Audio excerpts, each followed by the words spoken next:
ससुरा।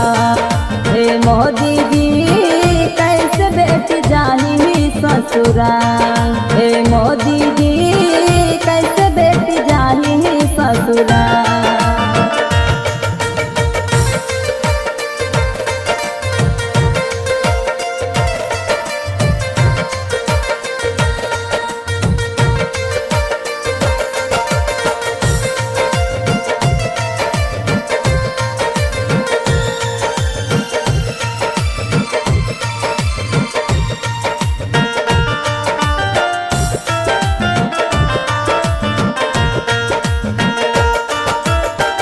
शादी न करे केहू बिना दहेज के।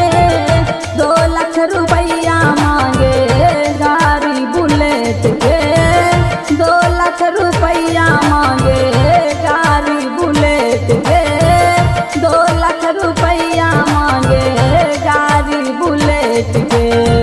शादी न करे केहू बिना दहेज के।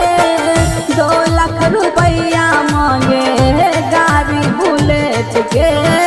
2 लाख रुपया मांगे गाड़ी बुलेट के। केकरा से कही अपना गरीबी के हाल हो। केकरा से कही अपना गरीबी के हाल हो। बेटी के दिलाई के अधिकार। मोदी जी कैसे बेटी जाही ससुराल। ए मोदी जी कैसे बेटी जाही ससुराल।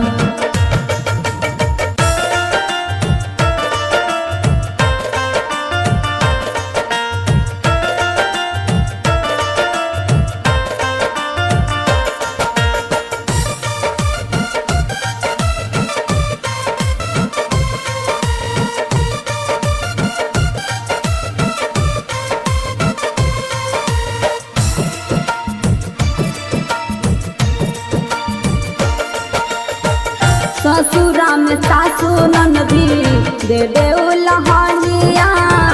कहेल कि तिलक ले बाउर पलंगिया। कहेल कि तिलक ले बाउर पलंगिया। कहेल कि तिलक ले बाउर पलंगिया। ससुरा में सासु ननदी दे दे उलहनिया। कहेल कि तिलक ले बाउर पलंगिया।